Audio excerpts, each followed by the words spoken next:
Thomas Becket, canonized as St. Thomas of Canterbury, stands as an emblematic figure in the annals of medieval English history, whose career, ecclesiastical authority, and ultimate martyrdom profoundly reshaped the interplay between church and state. Born on December 21, 1119, in London, Becket emerged from modest Norman origins to occupy one of the most pivotal religious offices in England. His complex and transformative relationship with King Henry II, culminating in his assassination in Canterbury Cathedral in 1170, has left an enduring legacy of moral resistance to political encroachment on ecclesiastical prerogatives. Let's examine Becket's life through the lens of his ascension, conflict with royal authority, and the enduring implications of his martyrdom. Early life and formative education. Thomas Becket's origins are rooted in the mercantile ambitions of his father, Gilbert, a prosperous London merchant of Norman descent, and his mother, Matilda, whose lineage afforded modest property ownership. Despite their socio-economic constraints, the Becket family prioritized intellectual cultivation, which facilitated Thomas's enrollment in London's ecclesiastical schools. Demonstrating an aptitude for rhetoric and intellectual rigor, Becket later pursued advanced studies in Paris. His exposure to scholastic traditions and ecclesiastical legal frameworks at Paris served as a crucible for his development into a formidable cleric and administrator. These formative years not only honed Becket's intellectual abilities but also imbued him with a deep understanding of the interplay between secular and ecclesiastical powers. Upon his return to England, Becket entered the service of Theobald of Bec, then Archbishop of Canterbury. Theobald's mentorship proved instrumental, granting Becket access to elite networks and opportunities to refine his expertise in canon law. Theobald recognized Becket's aptitude, dispatching him to study at Bologna and Auxerre, premier centers of ecclesiastical jurisprudence. These experiences fortified Becket's reputation as a skilled and versatile cleric, paving the way for his rapid ascent within the Church's administrative hierarchy. His growing expertise positioned him as a pivotal figure capable of navigating the complexities of church-state relations. Ascendancy to power and secular alliances. Becket's trajectory intersected decisively with secular power in 1154, when Archbishop Theobald recommended him to King Henry II for the office of Chancellor. As Chancellor, Becket wielded considerable authority over royal finances and legal administration, efficiently consolidating the crown's power while enjoying an intimate rapport with Henry II. His tenure was marked by administrative acuity and a penchant for extravagance that mirrored the grandeur of royal ambition.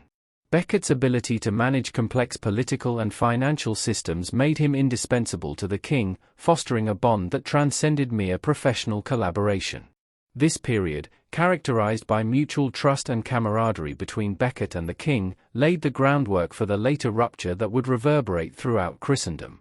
In 1162, following Theobald's death, Henry II nominated Becket as Archbishop of Canterbury, likely envisioning his trusted confidant as a pliable ally who would subdue the Church's autonomy.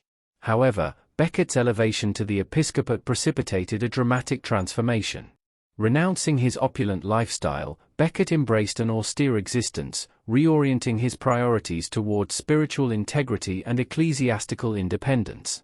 This metamorphosis initiated a conflict that epitomized the perennial struggle between temporal and spiritual jurisdictions. Becket's newfound role demanded a profound redefinition of his loyalties, pitting his spiritual convictions against his former allegiance to royal authority. The ecclesiastical royal confrontation. Becket's tenure as archbishop quickly became embroiled in the contentious debate over the constitutions of Clarendon in 1164. These legislative measures sought to curtail clerical privileges, including the autonomy of church courts and the unfettered exercise of papal authority in England. Initially acquiescing under duress, Becket soon recanted, asserting the supremacy of ecclesiastical law and rejecting royal interference. His stance, uncompromising and resolute, positioned him as a defender of canonical principles against the encroachments of secular governance. This defiance underscored the broader ideological clash between the emerging centralized monarchy and the enduring influence of the Church. The escalating confrontation forced Becket into exile in France, where he garnered the support of Pope Alexander III and sympathetic European monarchs. During his 6-year exile, Becket articulated a vision of ecclesiastical sovereignty that resonated across Christendom, consolidating his stature as a symbol of resistance. His correspondence with the papacy and influential figures across Europe reinforced his position as a defender of church autonomy. Despite protracted negotiations and intermittent reconciliatory overtures, Becket's return to England in 1170 was fraught with tension. His excommunication of royalist bishops exacerbated the king's ire, setting the stage for the fateful events that would follow. Martyrdom and canonization. On December 29, 1170, four knights, Reginald Fitzurse, Hugh de Morville, William de Tracy, and Richard le Breton, confronted Becket in Canterbury Cathedral. Acting on what they perceived to be an implicit royal mandate, the knights murdered Becket in a gruesome act of sacrilege at the altar. The shocking violence of this event reverberated across Europe, galvanizing widespread veneration of Becket as a martyr who had sacrificed his life to uphold the sanctity of the Church.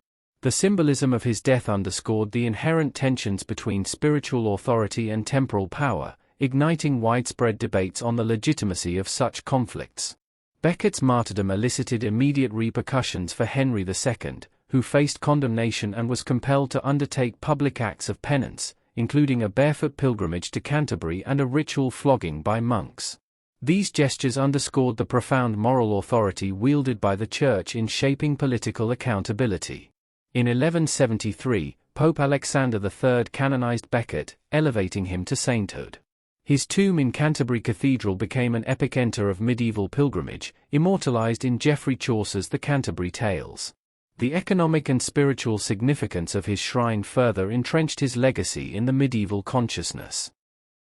Legacy, a clash of powers. Becket's legacy is inextricably linked to the enduring dialectic between ecclesiastical autonomy and secular authority. His defiance of royal encroachments reinforced the principle of clerical independence, a cornerstone of canon law that would resonate in subsequent centuries. Becket's martyrdom not only underscored the ethical imperatives of spiritual leadership but also illuminated the fragility of monarchic supremacy when confronted with moral conviction. His life and death embodied the complexities of navigating competing allegiances in a world where religious and political spheres were deeply intertwined. The shrine of St. Thomas Becket became a focal point of medieval religious life, attracting pilgrims who sought spiritual intercession and healing. However, the enduring prominence of his cult rendered it a target during the English Reformation. In 1538, under the aegis of Henry VIII, Becket's shrine was desecrated, and his legacy was denounced as emblematic of papal subversion. This act of destruction symbolized the shifting tides of religious and political authority in Tudor England. Despite these efforts, Becket's story endured, cementing his place as a symbol of resistance to authoritarianism. Cultural and intellectual reverberations. Beyond his historical and religious significance, Becket's life and martyrdom have inspired enduring cultural and intellectual engagement. T.S. Eliot's Murder in the Cathedral and Jean Anouilh's Becket dramatized the moral and existential dilemmas inherent in his defiance of royal power. These works illuminate the perennial tension between duty to conscience and allegiance to temporal authority, rendering Becket's story a timeless parable of ethical fortitude. Additionally, Becket's life has been the subject of scholarly inquiry, reflecting its relevance to broader discussions on the intersection of faith, politics, and societal structures. Thomas Becket occupies a singular place in the history of medieval Europe as a figure whose principled resistance to royal overreach redefined the boundaries of ecclesiastical authority. His transition from a royal confidant to an unwavering advocate for the Church epitomizes the complexities of power, loyalty, and spiritual conviction. Becket's martyrdom catalyzed profound transformations in the political and religious landscape of England, solidifying his legacy as a paragon of moral courage. Through his life and death, Becket exemplifies the enduring struggle to reconcile temporal power with spiritual integrity, a narrative that continues to resonate across the centuries. His enduring influence reflects the timeless challenge of balancing authority, faith, and justice in an ever-evolving societal framework. Thanks for listening. Like, comment, and subscribe to Medieval Chronicles 1066 for more journeys back to the Middle Ages. Stay curious.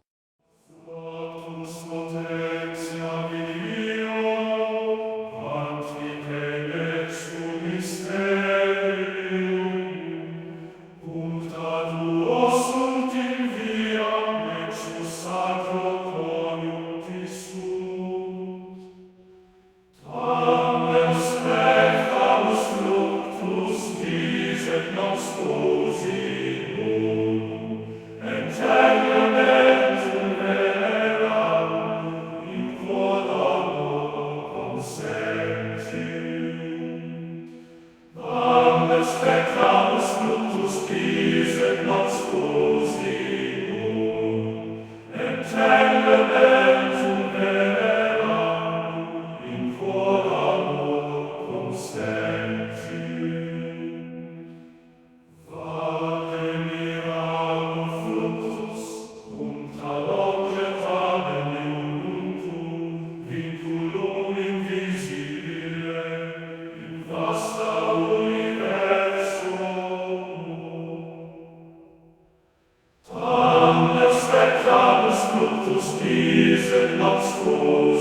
Aufs Thron